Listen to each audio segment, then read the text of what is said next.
Boa noite, meus amigos. Estamos aqui de volta. Como sempre, começamos invocando a Santíssima Virgem Maria, o Santo Padre Pio de Pietrelcina, só que roguem a Deus que nenhuma injustiça se cometa nesse programa.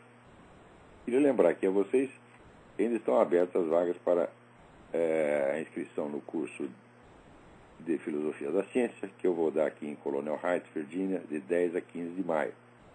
Informações e inscrições com o senhor Eduí, telefone 041-9974-4443.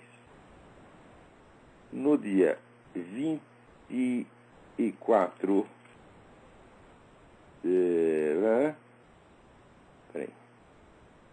26 de abril, próximo, o meu filho Luiz Gonzaga de Carvalho Neto, o Gugu, estará pronunciando uma palestra sobre o que é religião, origens, objetivos e subjetivos do fenômeno religioso, no Centro Universitário de Vila Velha.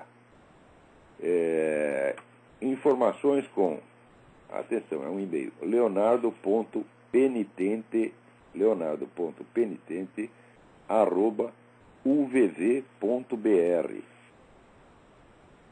No dia 22 de abril, o escritor Antônio Fernando Borges, um dos 5 ou 6 camaradas que ainda sabe lidar com a língua portuguesa, estará proferindo online a aula inaugural do curso Em Busca da Prosa Perdida. Um curso que visa contribuir para a recuperação da língua portuguesa. 22 de abril, às 19h30, no site www.artedaescrita.com. E não esqueça de visitar o site www.seminariodefilosofia.org, onde eu estou todo mês depositando mais materiais de curso e conferências que eu dei ao longo de mais de 30 anos. E, ademais, estou proferindo lá aos sábados o curso online de filosofia. Muito bem. Aqui me chega alguém me manda uma notícia que não escapou nem do UOL, nem a Folha de São Paulo conseguiu ocultar uma coisa dessa. A maioria dos americanos perdeu a confiança no governo. Cerca de 80% dos americanos perdeu a confiança no governo e poucos acreditam que ele possa resolver os problemas do país. Bom, agora só falta o seguinte, só falta esses 80% perceber que não é que o governo Obama não é capaz de resolver os problemas. O governo Obama está criando problemas terríveis. Por exemplo, está diminuindo o arsenal nuclear americano, ao mesmo tempo onde é sabido que os chineses estão aumentando formidavelmente o estoque de armas biológicas. Isso é uma coisa sabida e todo mundo, o universo inteiro sabe disso. Quem não sabe nada, por favor, acompanhe os artigos do Lev Navrozov no site Newsmax. O Lev Navrozov é um ex-funcionário do governo soviético, fugiu para os Estados Unidos, é um dos camaradas que mais entende o comunismo internacional, e sobretudo da China. E ele vive dando informações sobre a pesquisa de armas biológicas na China. Então, diminuiu. Os Estados Unidos não vão usar armas biológicas, já estão comprometidos a não usar. Você veja que, até inclusive outro dia eu ouvi numa entrevista do Lev Navrozov, eu não sabia disso. Adolf Hitler recusou-se a usar armas biológicas, porque achava que era uma coisa ignóbil, indigna de um soldado. Agora, os chineses não. Os chineses não querem saber se é digno ou indigno, né? Então, o que eles querem mesmo é o poder universal. Então, lá, aumentando esse estoque de armas biológicas, o que os Estados Unidos vai fazer? Né? Se não tem arma nuclear, como é que você vai defender de uma coisa dessa? Os chineses têm poucas armas nucleares porque elas custam muito caro. Então, no plano das armas nucleares não pode concorrer. Então, concorre no plano da arma biológica. Isso entre outras coisas, né? Esse plano econômico todo do Obama, está na cara que isso foi feito para desmantelar a economia americana. Então, o sujeito está lá trabalhando contra o tempo todo e é terrivelmente eficiente nisso aí. Né? Então, perder a confiança no governo não é nada, é preciso ver o que esse governo está realmente fazendo, é uma coisa muito séria, isso não é... Aliás, isso começou no tempo do Clinton. O Clinton já começou por favorecer espionagem chinesa aqui dentro. Quer dizer, já era um cara que é para ter sido processado por alta traição. Né? Agora, aqui é o seguinte, perde a confiança no Obama, tá bom, tira o Obama e põe lá o Joe Biden. Quem é o Joe Biden? Joe Biden é o corpo, alma e espírito da Hillary Clinton. Então volta os Clinton para o poder, volta aquela merda toda, e para o chinês vai ser até ótimo. Você veja, o cara que o Obama escolheu para chefiar a CIA é um sujeito que trabalhava para o governo chinês. o tal do Panetta, né? Então, ainda bem que estão perdendo confiança no cara que nunca deveriam ter tido. Aliás, esta semana, o juiz Clarence Thomas, né, reclamou que a Suprema Corte está se evadindo, está se esquivando do problema da elegibilidade. Olha que coisa séria, hein? Ele está passando um pito nos colegas, dizendo, nós não podemos ficar assim, nós precisamos estudar esse negócio da elegibilidade, porque até hoje, todos os processos quanto à elegibilidade do Obama foram rejeitados por motivos técnicos formais. Nunca se entrou, vamos dizer, no mérito de uma questão, não só na Suprema Corte, mas em todos os tribunais dos Estados Unidos. Onde se entrou com esse processo, o pessoal se esquivava sempre na base do tecnicalismo. Tá certo? Nunca foi discutido o mérito da questão. E a hora que for discutido, fala, é claro que só tem uma solução. O homem tem que mostrar a porra da certidão de nascimento. Isso tem que aparecer. Inclusive, esse coronel Terry Laken, né, que ele disse que não vai obedecer ordens de seus comandantes enquanto o comandante supremo das Forças Armadas, que é o senhor Obama, não mostrar sua certidão de nascimento, mesmo porque esse coronel ele foi mandado para o Afeganistão e tinha que preencher lá umas papeladas, ele tinha que mostrar a certidão de nascimento dele. Falou, se eu tenho que mostrar a mim, o presidente tem que mostrar a dele. Pronto, daí deu um maior rolo. E os caras estão com medo de botar ele na corte marcial, porque se fizerem isso, o advogado dele então pode fazer um requerimento de informações com relação à certidão do Obama, e daí vai ter que aparecer a certidão. Então eles estão numa situação filha da puta, quer dizer, estão loucos para punir o coronel, não pode aceitar esse insulto, e ao mesmo tempo não pode fazer nada contra ele, porque daí arrisca de estourar a pústula. Quer dizer, cada vez mais está ficando claro que algo está sendo escondido com relação a essa certidão de nascimento do Obama. Cada vez que se levantou o problema, a resposta do Obama foi a mesma: contratar mais advogados, gastar mais dinheiro para esconder o documento. É claro que alguma coisa muito errada tem ali. Eu não sei o quê. Ou é que ele não nasceu nos Estados Unidos, ou que ele é muçulmano, qualquer porra que não pode aparecer, né?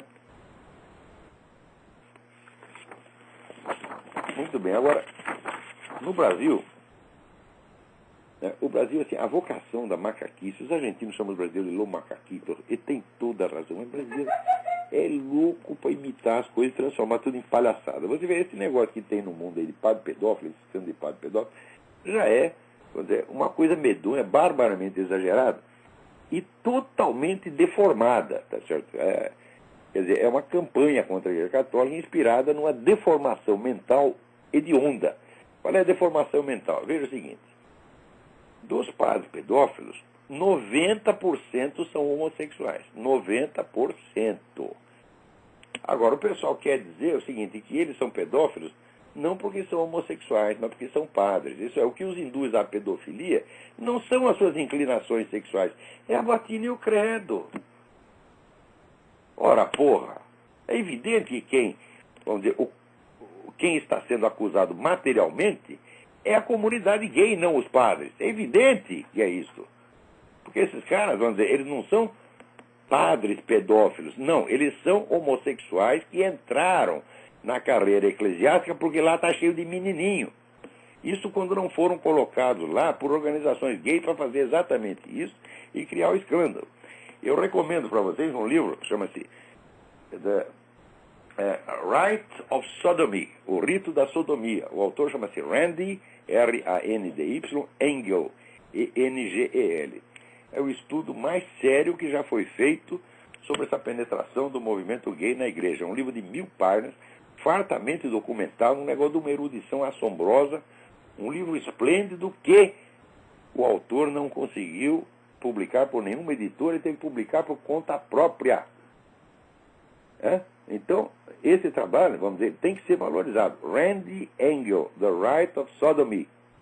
E ele mostra lá que desde os anos 40 a igreja começou a ser invadida e colonizada pelo lobby gay. Isso com a ajuda, não era padreco que estava entrando, padreco viado que estava entrando ali, infiltrando o seminário, não. Vinha de cima o negócio. O cardeal Spellman, o famoso cardeal Spellman, era o líder do lobby gay dentro da igreja, porra. Isso já foi em muito tempo. Então o que faz? Só aceita gay no seminário, tá entendendo? As verdadeiras vocações são afastadas, e o critério é esse: fazer da igreja um bunker gay.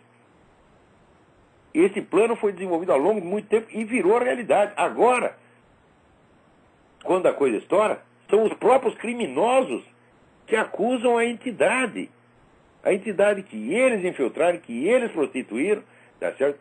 Na qual entraram como inimigos infiltrados, jamais como sacerdotes, que é claro, que... Ora, meu Deus, eu penso assim, vamos supor que eu sou um viadão interessado em menininho. O que eu vou fazer na igreja, porra? Pensa bem. Eu vou ser padre? Ora, não, o que é isso? É concorrência desleal. Mas são justamente esses cargos que os caras procuram.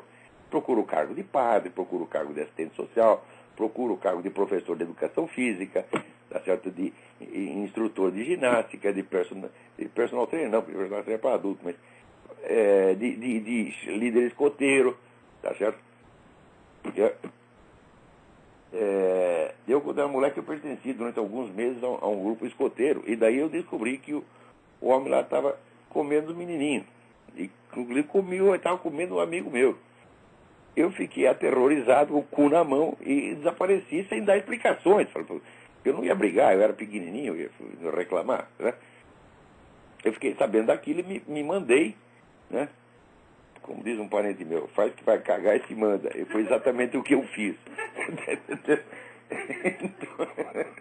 Então, esses camaradas entram nesses lugares, eles não... Note bem, a expressão padres pedófilos é uma inversão. É um pedófilo que se tornou padre. Não é um padre que se tornou pedófilo. Ele não é pedófilo por ser padre, ele já era pedófilo, ele entrou lá por causa disso. Tá certo? Então, é evidente que o autor dessa coisa chama-se movimento gay. Né? Quer dizer, aqueles que promovem a homossexualismo na sociedade, eles sabem que junto com isso vai uma boa dose de homossexualismo. Prova disso. Os 3 líderes do movimento gay no Brasil, os 3 são a favor da liberação da pedofilia, são contra falar mal da pedofilia, a não ser que seja o pedófilo seja padre. Então, Deco Ribeiro, Luiz Mota e o tal do Trevisan. Os 3 já escreveram coisa a favor da pedofilia. Não estou dizendo que eles sejam pedófilos, eu não sei se são. Mas que defendem. Então, são apologistas do crime. Agora, são esses mesmo que quando aparece lá um pedófilo padre, chama o cara de padre pedófilo para dar a impressão de que é pedófilo porque é padre. Né? Então, bom, isso a coisa inteira já é uma palhaçada, mas no Brasil fizeram uma palhaçada.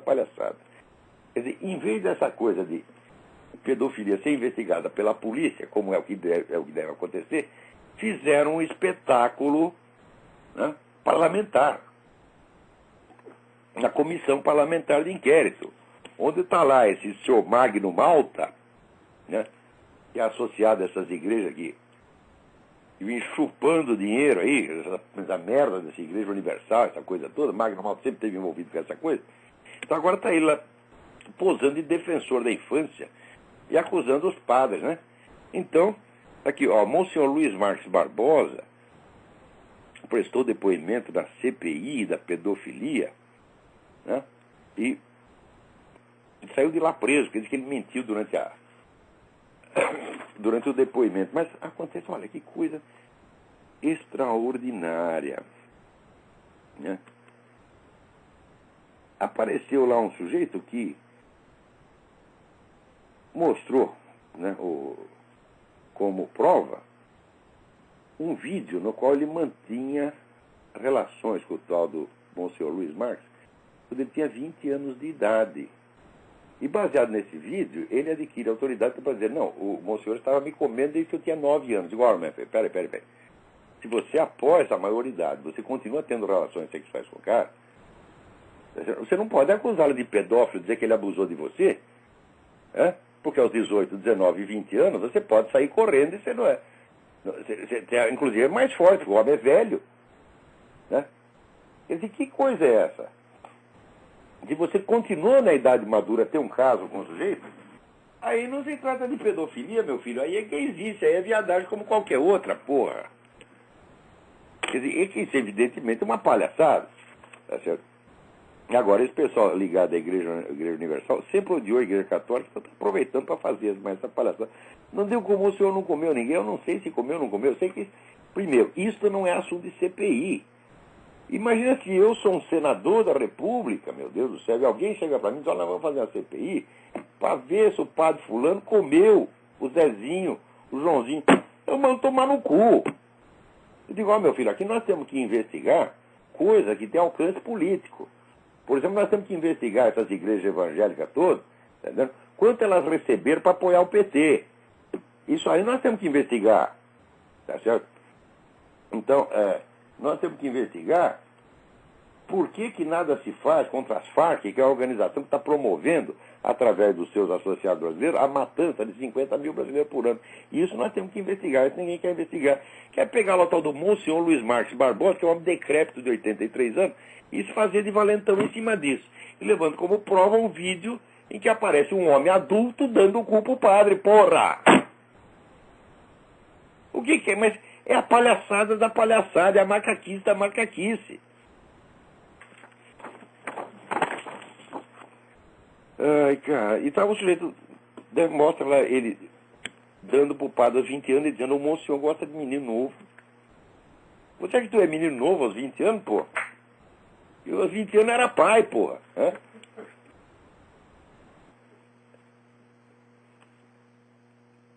Tem alguém na linha aí, quem é?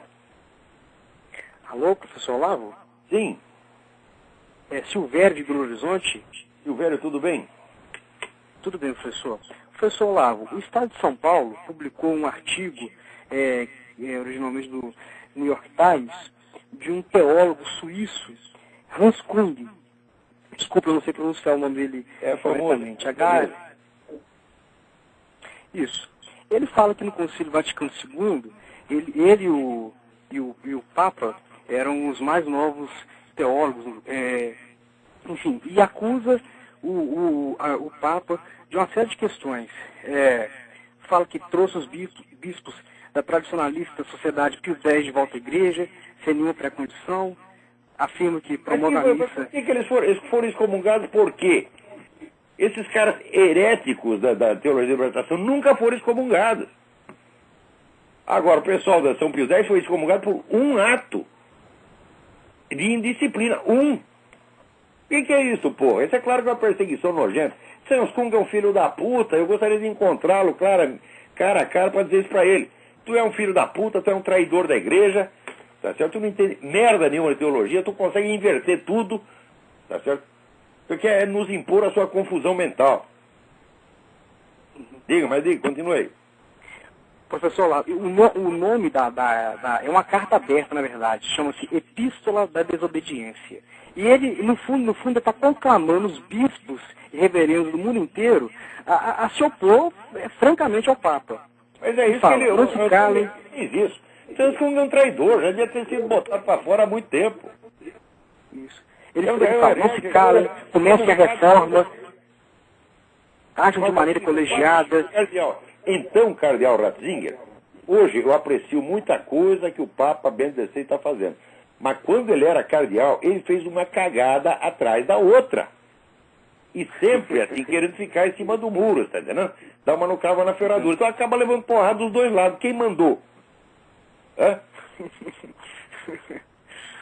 Enfim, e por último, professor Olavo, que eu acho que é um ponto, eu acho que é principal do artigo dele, ele fala, peçam um concílio. E afirma, está fora de dúvida que a Cúria, temendo a limitação do seu poder, faria qualquer coisa a seu alcance para impedir a realização de um concílio na presente situação. Assim, cabe a vocês promoverem um apelo para um concílio, ou ao menos uma assembleia representativa de bispos. E afirma a crise da igreja, enfim. Eu acredito que essa carta aberta aqui, o professor Olavo, é basicamente uma declaração de guerra, o Papa. Não tem direito nenhum de falar nada em nome da igreja. Eu afirmo, Hans Kung é um herético e ele está fora da igreja. Hans Kung não é um membro da igreja. Os sujeitos que, vamos dizer, formalmente, cometem heresia formal, quer dizer, expressa como doutrina da igreja algo que não é doutrina da igreja, essa é a definição do herege. Herege não é qualquer sujeito que tem qualquer opinião diferente da igreja, não é não. Herege é o cara que apresenta como doutrina da igreja uma falsa doutrina da igreja. O Hans Kung está nisso. O Hans Kung é um herege e já está excomungado, assim, no ato. Não precisa de uma sentença de excomunhão. Então, porque esse cara só tem importância na mídia. Uhum. Na igreja esse cara não é nada. Uhum. Professor Olavo, era isso então. Gostaria de agradecer aí a... Muito obrigado, professor Olavo. Abraço. Agora, olha aqui, que estão falando aí de negócio de igreja. Olha aqui, esse pessoal da ONU, né? ONU, OEA, essa turma agora proclamaram oficialmente, né?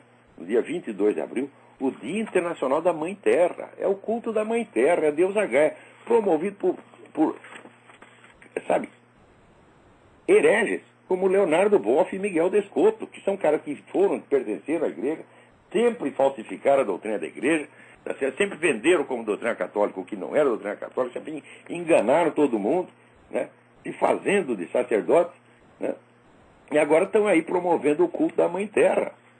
Essa ligação, vamos dizer, de comunismo, indigenismo e globalismo é uma coisa que está cada vez mais clara. No Brasil não fizeram essa... Agora está fazendo um ano que expulsaram os arrozeiros lá de Roraima. A produção de arroz já caiu 50%. Quem vai ser responsabilizado criminalmente por isso? Ninguém. Vão ser tudo premiados. Esses caras, quando eles fazem uma merda, eles pedem mais dinheiro do governo. Tá certo? Então, e daqui a pouco, você vê, Roraima vai virar República Indígena Independente. E bem diz o Reinaldo Azevedo que não tem um índio lá. Você vê os índios, eles estão tudo com tanga comprada em loja. Né? Comprado tanga no Walmart. Né? Não, é aquela tanguinha de carnaval, gente. Fora de brincadeira, eu sei o que é uma tanga de índio, o que é tanga de carnaval. Então, tanga de carnaval. As menininhas, as índias de biquíni, porra! Biquíni, sutiã, né? Índia, que eu saiba, vem com aqueles peitão, né? Nunca usou sutiã, o peito até a barriga. É assim. Não estou criticando, não, porque né, eu não sou dos caras que estão contra peito caído, né? Negócio de peito de silicone, durinho, isso aí eu acho que é meio coisa de viado, né? Porque mulher mesmo, que é mãe, os peitos caem, isso é natural. E tem muita mulher bonita que está com os peitos caídos. Tá certo? Então, as índias a índia de verdade tem os peitos na barriga. Agora tá aquelas meninas lá com os peitinhos durinhos de sutiã, e dizer que é índio. Comunidade étnica. Vão pra merda. Quando eu tive naquela região, o pessoal da cidade, que era, você olhava, era tudo índio, tá na cara que era índio, né? Aquele cabelo bem preto, liso, aquela cara de índio. E os caras falavam, peraí, aqui tem dois tipos de índio, tem um índio com direito e tem um índio sem direito, nós também somos índio, pô. Né? Então, aqui, a diferença é a seguinte, tem o índio que está na ONG e o índio que não está na ONG. Se você não está, você não é índio, pô, não? Por mais índio que seja, eles só vão dar direito para aqueles vagabundos, picareta, comedor de dinheiro público. Né? E agora, esse negócio indigenista ainda vem com essa nuance desse neomarxismo panteísta, idolatria da Mãe Terra. Então, onde é que vai... Agora, ao mesmo tempo que acontece isso, você vê a nossa oposição, que é essa porcaria desse PSDB. Aviso, eu não voto em candidato do PSDB, nem para vereador em São Tomé das Letras, nem para gerente de posto de gasolina, especialmente o seu Zé Serra. O Zé Serra, minha gente, o que ele vai fazer é o seguinte, ele vai proibir vocês de fumar até em casa, a não ser que seja maconha, porque eles são favoráveis à liberação das drogas. O PSDB sempre advogou isto. Tá certo? Então, você não pode fumar, mas você pode, né, fumar maconha, tomar pico, essa coisa toda. A liberação das drogas vai vir. Vai vir o casamento gay, vai vir lei anti-homofóbica, vai vir todo esse programa da Revolução Cultural, porque é o seguinte, o que vocês não aceitam pelas mãos do PT, vocês vão aceitar de bom grado pelo Zé Serra. Agora, houve outro dia a entrevista do Fernando Henrique, em que ele diz o seguinte, olha, antigamente a gente chamava de esquerdista quem queria a estatização da economia, mas ninguém mais acredita nisso. Então, qual é a conclusão dele? Então não existe mais esse negócio de esquerda e direita, nós estamos todos no centro, olhando um pouquinho para a esquerda, tanto nós quanto o PT. Então já está dizendo, em primeiro lugar, que não tem diferença ideológica nenhuma entre o partido dele e o PT, o que é verdade. Tá certo? Porém, veja que coisa, quem disse para vocês que ser comunista é ter uma ideologia na cabeça? Não, meu filho, ser comunista é estar dentro de uma articulação política do poder comunista. É uma questão, vamos dizer, organizacional e social. Você não é comunista pelas ideias subjetivas que você tem, mas pelos seus vínculos, pelos seus compromissos políticos. Então, veja que coisa. Por isso é que quanto mais os caras dizem que não tem mais esquerda e direita, mais a esquerda está no poder e tem o monopólio completo da situação. Mas se a sua ideologia fracassou, como é que você tem tanto sucesso? Hã? Por quê? Vocês conseguiram utilizar o próprio fracasso da economia socialista como artimanha psicológica para você se promover. Então, agora nós não somos mais comunistas, agora nós não acreditamos mais na estatização dos meios de produção. Então, já que é assim, vamos botar o nosso partido no poder. Né? Agora, nós não vamos intervir tanto na economia, mas nós vamos intervir na vida privada, na educação, na saúde. Vamos controlar a sociedade inteira. Mais até do que o governo soviético controlava. Então, eles desistiram de controlar a economia, eles querem controlar tudo mais. Eles estão fazendo isso. E Fernando Henrique fez isso igualzinho o que faz o PT. E Zé Serra vai fazer também a mesma coisa. Então não pode votar nesses caras jamais. Atenção, gente, meu candidato chama-se Mário de Oliveira. Mário de Oliveira, atenção. É esse que eu vou votar, é esse que eu confio. Porque é um homem honesto, tá certo? Não, eu estou com o saco cheio de mentiroso, de batedor de carteira, de trapaceiro, de larápio comunista, tá entendendo? Estou com o saco cheio dessa gente. Então, o Mário de Oliveira está limpo dessas coisas, tá certo? E ele tem um programa muito bom. Eu só discordei com a questão da educação, que ele acha que a educação tem que ser tempo integral. Errado. A experiência universal comprova que isso não funciona. Tá certo? Quanto mais tempo os meninos são mantidos na escola, menos eles aprendem. Ele deveria ler o livro da Charlotte Iserbyt, The Deliberate Dumbing Down of America. É um estudo fartamente documentado sobre essa história da expansão do sistema educacional americano. Quanto mais se expande, mais burros os meninos ficam. Tá certo? A escola não vale pela quantidade de horas, nem pelo número de matérias. E tinha que fazer exatamente o contrário, tinha que simplificar, reduzir o ensino ao mínimo, mas esse mínimo tinha que ser muito exigente. Tá certo? Outra coisa, para expandir o número de horas, você precisa de mais professores. Ora, vai ver esse sindicato de professores, o que só esses filhos das putas sabem é fazer greve e pedir dinheiro. Exigir dinheiro. Não se pode entregar uma criança na mão desses caras. Esses caras são pedófilos intelectuais, são molestadores intelectuais de crianças, são pessoas perigosas e perversas, e só querem poder. E prometem o que não podem dar. Eles dizem, nós vamos socializar as crianças, fazer com que elas convivam com o diferente. Eu digo, como com o diferente? Se na hora que aparece um jeito querendo ser diferente, educar o filho em casa, eles reprimem. Eles querem o diferente, é igual a eles. E aquele negócio, todos são iguais, mas uns são mais iguais que os outros. Então, é esse espírito,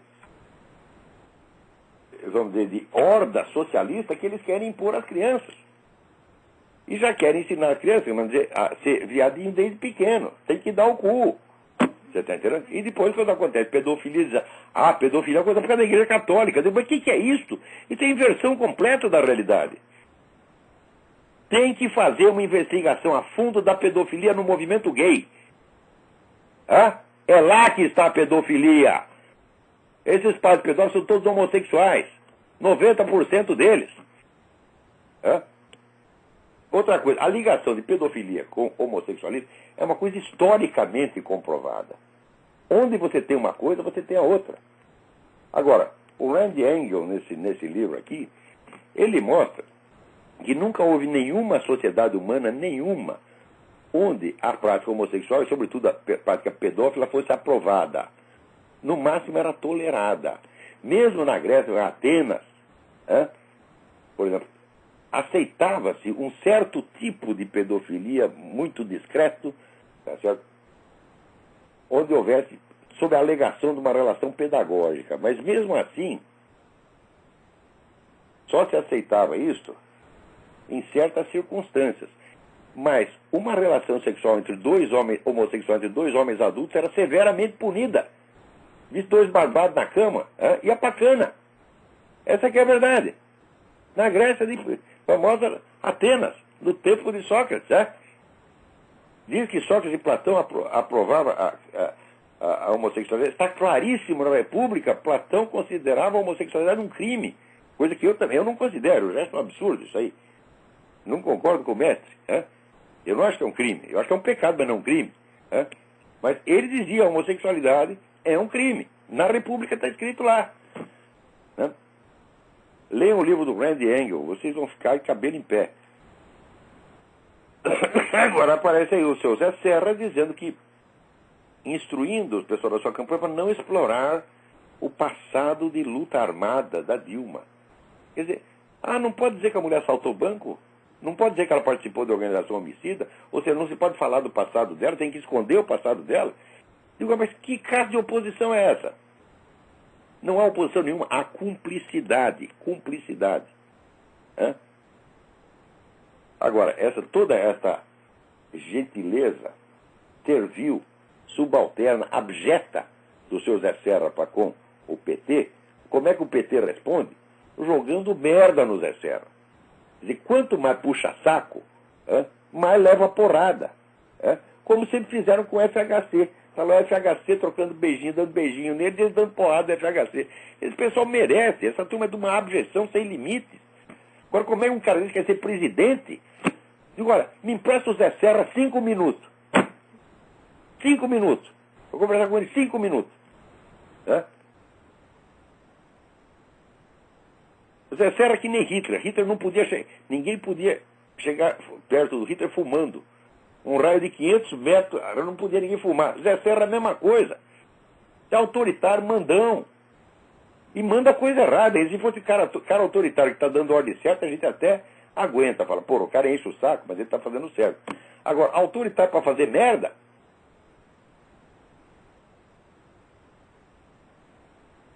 Aqui, vocês são da direita, que são do DEM, vocês têm que cortar a aliança com esse pessoal. Vocês têm que criar uma identidade ideológica própria.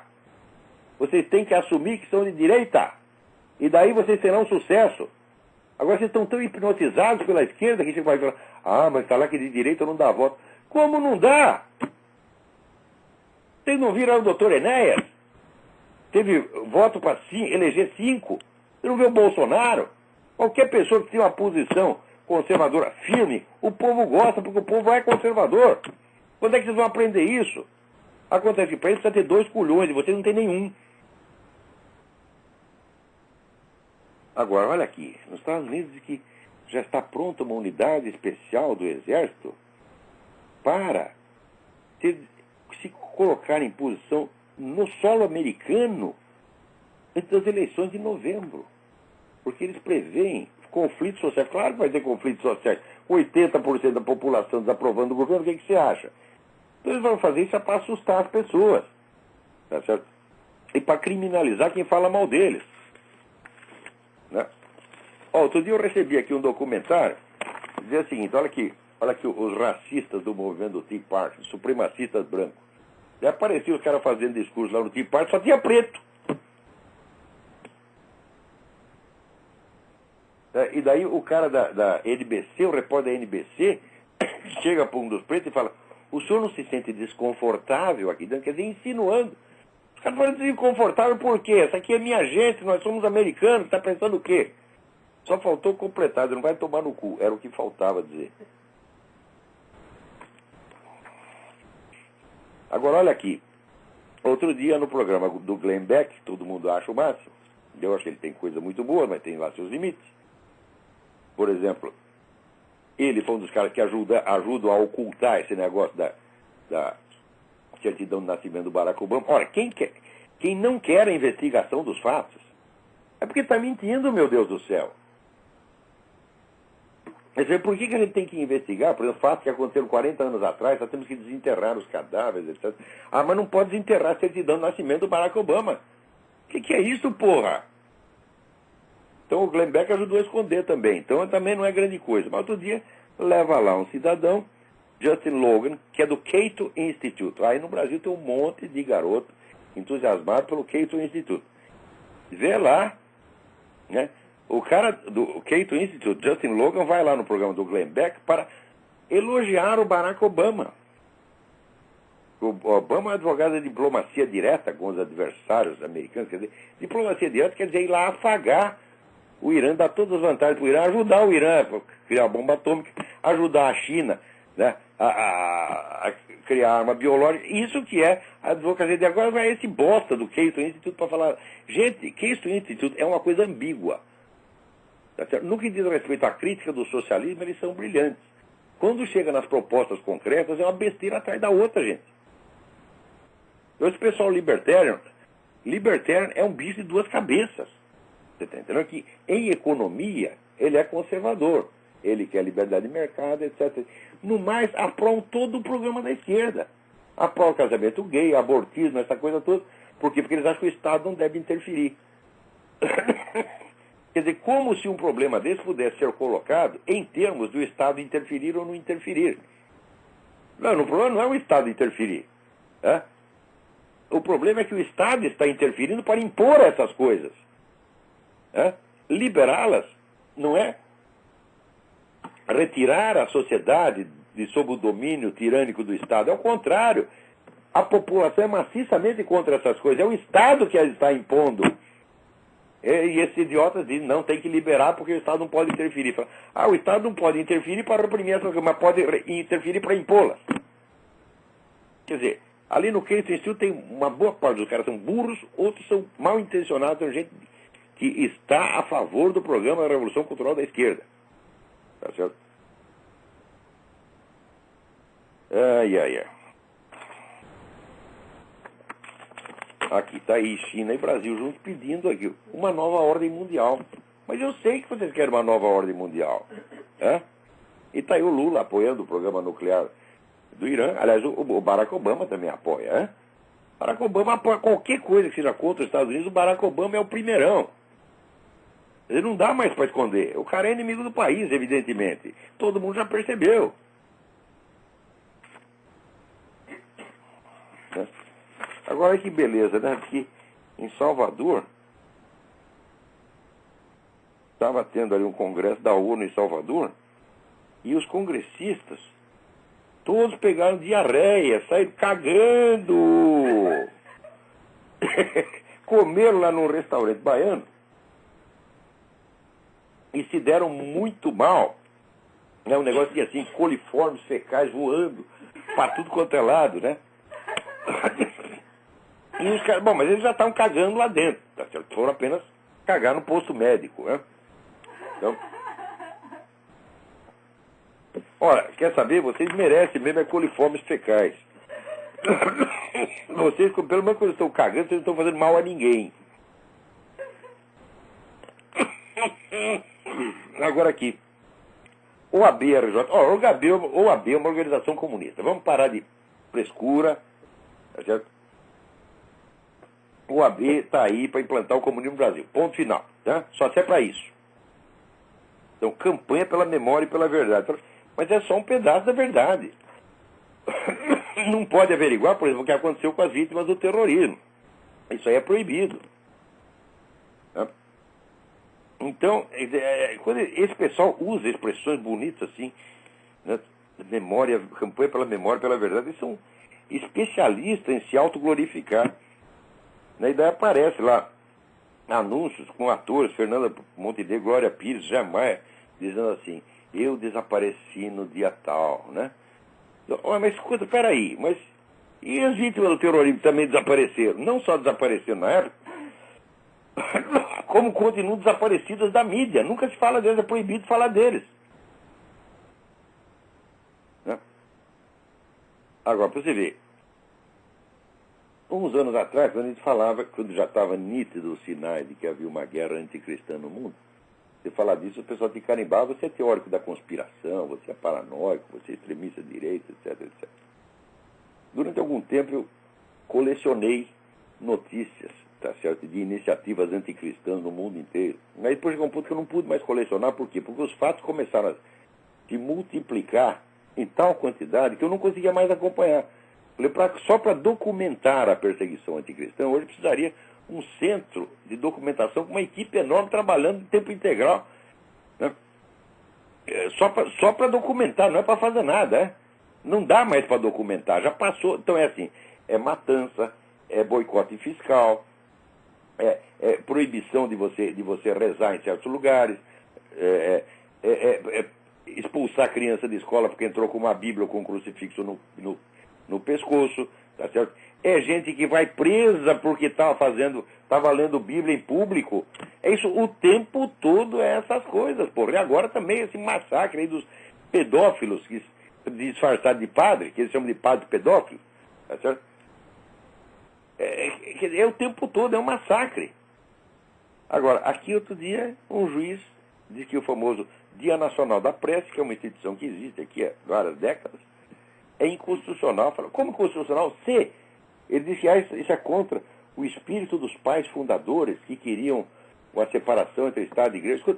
Os pais fundadores jamais se reuniam em público sem fazer a prece. Foram eles que promoveram esse hábito da prece em todas as cerimônias públicas. E dizer que agora é contra o espírito deles? Ora, porra, o que é isto? Essa é a juíza Barbara Crabb, tá certo? Diz que o feriado viola, né, a primeira emenda que cria a separação de Estado e Igreja. Ah, mas como é que George Washington não percebeu isso? Não tinha uma cerimônia pública, não apenas cerimônia, vamos dizer, do Estado americano, mas dos partidos, nas escolas, nos estabelecimentos militares, em tudo quanto é lugar. Não se fazia uma reunião sem começar com uma prece.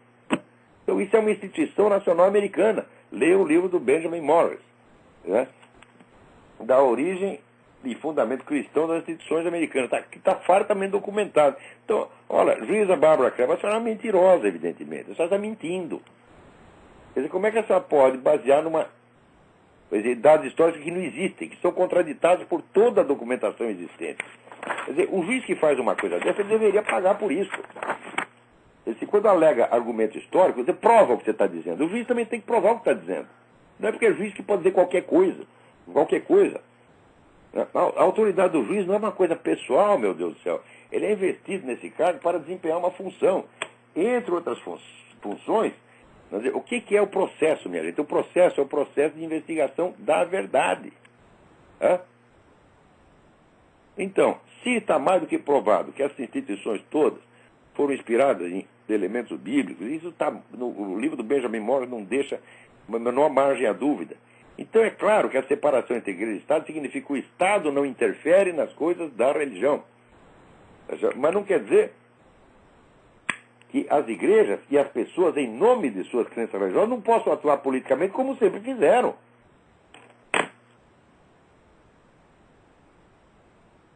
Agora aqui alguém me chama a atenção para o livro do Leandro Narlock, o Guia Politicamente Incorreto da História do Brasil. Eu não li, mas parece um livro muito interessante.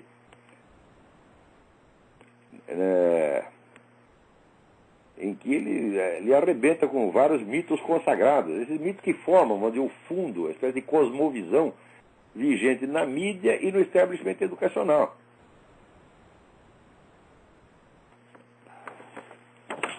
Agora, aqui o mais bonito foi esse camarada que obteve asilo político nos Estados Unidos, alegando que é gay e que era perseguido no Brasil. Falou, ai, meu saco, o Brasil é um país onde passa show de traveco às 3 horas da tarde. E fica lá a vovó com os netinhos assistindo a Rogéria, né? E todo mundo acha lindo, né? E perseguição entre homossexual no Brasil, isso é uma farsa medonha. Quem quer que diga isso deveria ser processado por fraude. Quando aparece esse seu Luiz Motta e outros dizendo, olha, em 20 anos eles mataram, né, acho que 1.000 homossexuais, uma coisa assim. Mas mataram 50 mil pessoas por ano. Quer dizer, está mais do que provado que a comunidade homossexual não está em risco no Brasil. Quem está em risco é a população em geral. E dentro dessa população, a comunidade gay é o que menos sofre risco. Né? Então, assim, olha, as pessoas... Quem mais sofre risco no Brasil é uma comunidade que chama espécie humana. A espécie humana corre risco no Brasil. 50 mil, né, exemplares da espécie são assassinados por ano. E no meio lá assassinado meia dúzia de gays. Tá certo? Agora, quem sofre perseguição mesmo é o Júlio Severo. Não pode nem morar no Brasil. Ele é um assédio judicial medonho, tá certo? Ameaça de morte todo dia. Né? Esse é que tinha que ter asilo político aqui. Ai. Olha aqui. O ex-prefeito de Nova York, Ed Koch, e é judeu, né? E nunca foi um grande amigo da Igreja Católica, ele diz o seguinte, diz, olha, se a mídia fosse honesta, ela investigaria os casos de abuso de crianças em toda parte, não só na igreja. E daí veria que o que acontece na igreja é mínimo em relação ao que acontece no resto. Isso aqui é o Ed Koch, prefeito de Nova York, escrevendo, né? Publicou um jornal no Jerusalem Post. E ele tem toda a razão. Agora, aqui, olha, quem defende a Igreja Católica aqui, puta merda. Os caras que falam a verdade dura a favor da Igreja Católica, aqui é o Ed Koch, é o Don Feder, que é judeu, né? É o rabino David Delling, que também é judeu. Então esses são os judeus que estão defendendo a Igreja Católica. Agora, chega o católico, fica um nhenhenhê. Quer dizer, olha, meu Deus do céu, quando é que vocês vão entender que esses ataques não são coisas de pessoas bem intencionadas que você possa discutir polidamente? Essas coisas têm que ser respondidas, não com assim o notinho oficial, lamentamos, blá, blá, blá, blá, blá. Tem que ser respondido com processo, meu Deus do céu. Mas aí, agora, outro dia alguém aqui, recebi uma notícia que é Edson Mauro, que a TFP acatou a sugestão que eu dei no Trotspeak de lançar uma campanha de apoio ao Papa.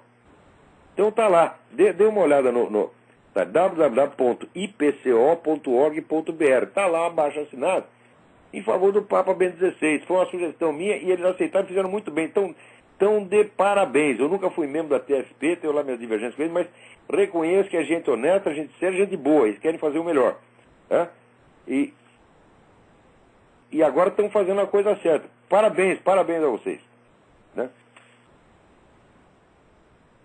Aqui, o Osmar Neves me sugere um livro do filósofo Benjamin Weicker, Moral Darwinism, How We Became Hedonists, em que ele assinala, inclusive, a influência de Epicuro em toda essa onda materialista moderna, que é um tema que eu também toquei no meu livro de 1996, O Jardim das Aflições. Eu não li o livro do Benjamin Weicker, mas já encomendei. Muito obrigado pela sugestão.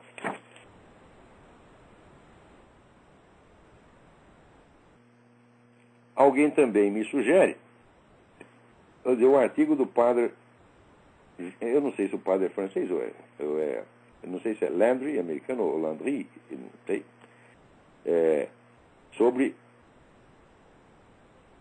exatamente sobre essa coisa, pedindo providências duras contra essa campanha anticatólica.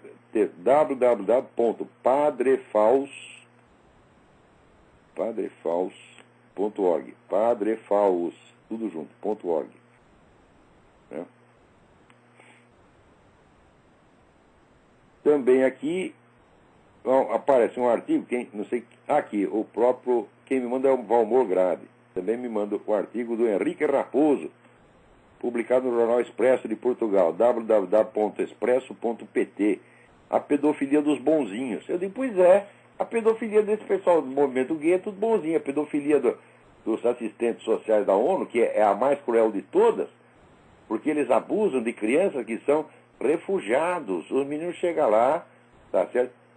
Esfarrapado, morto de fome, pedindo socorro. E os filhos das putas, o que faz? Come o menininho. É uma coisa que é de uma crueldade mental inimaginável. Então, e tem muito mais casos lá na África, de assistente social da ONU na África, do que de padre. E ninguém publica nada, ninguém investiga nada. Então, quer dizer, tem a pedofilia dos bonzinhos e a dos malvados. Né? Os malvados são quem? É o Papa. Né? A culpa do Papa. É a culpa do celibato clerical. Ah, meu Deus do céu. O celibato não torna ninguém viado e não torna ninguém pedófilo. Bem porque o celibato não é obrigatório para as pessoas, só que vai quem quer. Eu, por exemplo, nunca quis. A minha mãe queria que eu fosse padre. Eu falei, não, nada disso, tá entendendo? Eu não fui feito para isto, tá certo? Também não precisava exagerar como eu fiz, para ser metade da minha vida correndo atrás de mulher. Também não devia ter feito isso. Mas,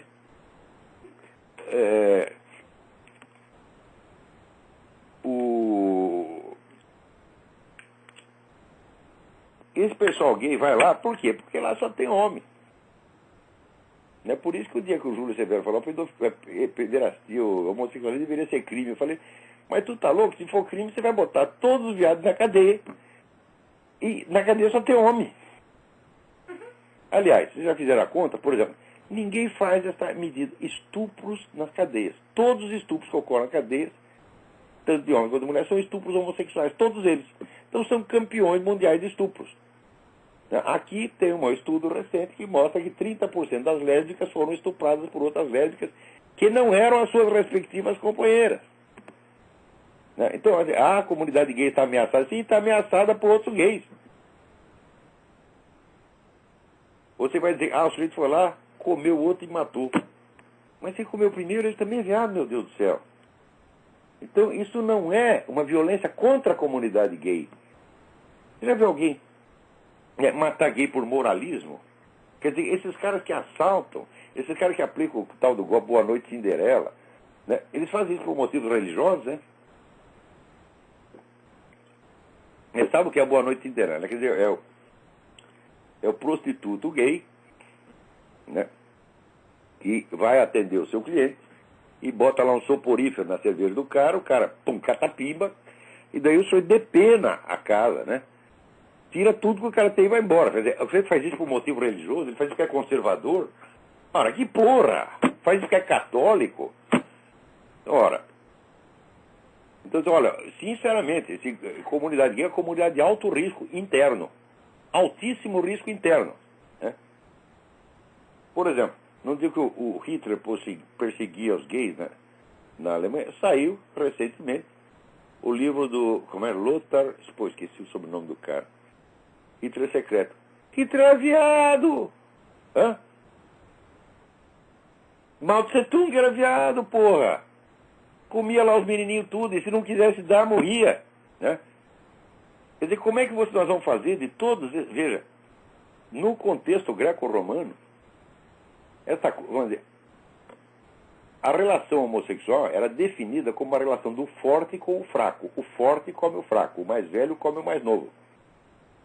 Quer dizer, toda a pederastia greco-romana era nessa base, uma relação de poder. Né?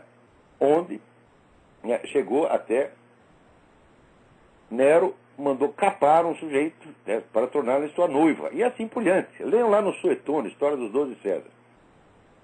Então, quer dizer, a história do gaysismo universal não é uma história normal, meu Deus do céu. Eu não digo que a conduta homossexual em si seja normal ou anormal. Eu não acredito que a medicina tenha... Isso seja um assunto alçado da medicina. Né? Você pode dizer, por exemplo, você acha que roubar é anormal? Roubar é doença? Não, roubar não é doença. Homossexualismo também não é doença, meu Deus do céu. Né? É uma conduta que a igreja condena por isso, mas não por motivos médicos. Né? Agora, acontece que no século XIX houve um esforço monstro da parte desse pessoal anticristão para transferir a autoridade moral da igreja para a classe médica. Então, rotular o homossexualismo de doença foi uma etapa importante para a conquista do poder pelo movimento gay. E agora tem tanto cristão aí que fica argumentando a homossexualismo é doença, homossexualismo. Para de falar besteira, moleque. Hã? Pecado não é doença, porra. Hã? Onde é que vocês vão entender isso? É uma coisa tão evidente. Né? Outra coisa. No mundo cristão, você sabe que nós vivemos entre o pecado e a graça. O pecado e a graça estão sempre entremesclados. Ninguém está inteiramente dentro de uma coisa nem inteiramente da outra. Isso é uma coisa que durante a maior parte da história do cristianismo todo mundo entendeu. Tá certo? Após o Renascimento, a Reforma, o advento da ciência moderna, etc., a coisa foi... As pessoas foram entendendo as coisas de uma outra maneira. Você veja esse mundo cristão, era um mundo onde vigorava uma concepção simbólica da realidade, onde tudo era símbolo de tudo. Tá certo? De repente o simbolismo é estourado, o simbolismo vira apenas uma figura de linguagem, e o mundo, né, tal como Galileu define, só consiste de duas coisas. Por um lado você tem o espaço com as coisas dentro, e por outro lado você tem a mente. Né? Então só existe matéria e mente. Fala, bom, então o simbolismo foi para as cucuias. Se o simbolismo foi para as cucuias, a religião também vai para as cucuias. Né? Então, entre esse modelo de ciência inaugurado por Galileu, Bacon e outros, e a religião, existe uma incompatibilidade absoluta. E esses caras já deviam ter sido desmascarados há muito tempo. Claro que a concepção galilaica ou baconiana, ela já não coaduna com a ciência como está hoje, quer dizer, com a relatividade, com a mecânica quântica, etc. Mas até os cientistas continuam acreditando nela, não na sua prática de cientista, mas nas suas discussões culturais gerais, eles não seguem o estado da ciência como eles estavam, eles seguem a ideologia galilaica, meu Deus do céu. Em que tudo aquilo que não é matéria é pensamento humano. Tá certo? Então, você veja, por exemplo, quando Pio XII proclamou o dogma da ascensão de Maria, então diz que Maria ascendeu, subiu em corpo. O que é corpo? É o corpo tal como entende a medicina moderna. Fala, esse corpo não pode ascender. Só o que pode ascender é o corpo que é intrinsecamente uma imagem de Deus. Esse pode subir. Quer dizer, mas o corpo não é tido como imagem de Deus, como figura de linguagem. Ele é substantivamente a imagem de Deus. Então, essa noção forte do símbolo, quer dizer, o símbolo, ele é a presença e, ao mesmo tempo, é uma mescla de presença e ausência da coisa simbolizada. A hora que se perdeu essa concepção simbólica, que os caras apagaram, quando é a linguagem astrológica, alquímica, a religião acabou. Agora, tem muito cara cristão que a concepção do mundo dele, a ontologia dele, é essa ontologia moderna, galilaica, baconiana e tal, e ao mesmo tempo ele quer acreditar, né, na religião. Então vocês ficam numa posição insustentável, gente. Vocês simplesmente não entendem o que é a religião. Porque para vocês tudo aquilo que não é materialmente existente é símbolo, no sentido de figura de linguagem. Então, quando vocês falam em milagre, né, vocês não entendem o verdadeiro sentido da coisa. O milagre para vocês é o quê? É um acontecimento que viola as leis da ciência. Eu digo que essa definição de milagre é blasfema. Eu expliquei, está lá na página thevergelinview.com, que é um milagre. Procure lá. What is a miracle? Tá lá explicadinho. O milagre não é nada disso. Então, a maior parte desses caras, é por isso que esses camaradas, como eles estão, eles são católicos, são cristãos, mas estão numa posição filosoficamente insustentável, é por isso que eles acabam reforçando o moralismo. Eles se apegam ao moralismo para ter um sentimento de segurança, porque intelectualmente não tem segurança nenhuma. Então você cria uma pseudo-religião que no fundo é materialista, e que, então, exagera nesse negócio moralista. Então, ora, na Idade Média todo mundo entendia que o pecado e a graça estão mesclados o tempo todo. Nós toda hora caímos no pecado e saímos dele, toda hora. De repente o pessoal quer fazer um mundo assim, aqui estão os puros e lá estão os impuros. Então daí fica isso, por exemplo, esses palhaços, esse pastor protestante, se condenando uns aos outros por adultério, pior que todos com razão.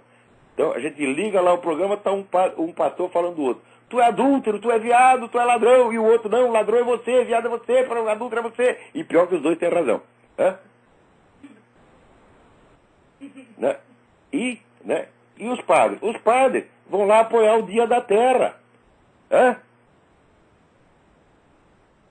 Quer dizer, se vocês não restaurarem intelectualmente a religião, meu filho, não adianta você gostar dela, não adianta você proclamar que você acredita nela, porque a própria palavra fé perde substância. Se você não tem a cosmovisão simbólica, você está fora do cristianismo. Eternamente fora. Porque como é que você vai explicar, por exemplo, a presença de Jesus Cristo na hóstia? Ela é uma presença física, material, no sentido da ciência moderna? Não, porque a ciência moderna não consegue identificar isso. Então ela é uma presença simbólica, meramente alusiva, simbólica no sentido literário, figura de linguagem? Não, também não. Então o que é milagre? Daí você começa a chamar de milagre uma coisa incompreensível para a ciência. Não, meu filho, o Cristo está na hóstia porque nós somos feitos do Cristo. Deus fez o mundo de si mesmo. Ele não tinha uma matéria do qual ele fazia. Ele infundiu o seu próprio ser nas coisas. Então, essas coisas jamais podem ser puramente materiais. Não existe um único objeto puramente material no mundo. O simbolismo faz parte da estrutura interna da realidade. Quer dizer, o mundo é um tecido semântico, é um tecido de símbolos. Não é um mundo de coisas materiais nas quais o ser humano em cima acrescenta lá uns simbolismos literários. Se você está nessa cosmovisão moderna, tu não pode ser cristão. Agora o cara quer ser cristão, mas quer continuar acreditando nessa bobagem. Então não dá. Tá certo? Agora, alguém aqui, a Sueli, diz que alguém indicou o livro na universidade, indicaram para ela o livro da Marlene Chauí sobre Spinoza. O livro da Marlene Chauí sobre Spinoza não é um livro ruim. É apenas um livro nonsense. Ele tem vários começos, você não sabe onde ela quer chegar, Tá certo? Não chega a ser um livro, é um saco de gato. Mas tem vários trechos interessantes. Agora, o que eu recomendo para você é o livro do Léo, dois livros. Um é um livro do filósofo francês Alain. Alain é um pseudônimo, é A-L-A-I-N. Chama-se apenas Spinoza. É um livrinho curto, elementar, mas uma obra-prima. E também o livro do Léo Strauss, S-T-R-A-U-S-S, sobre Spinoza. Esses dois que eu recomendo para você. Muito bem, então o nosso tempo acabou. Até a semana que vem. Muito obrigado.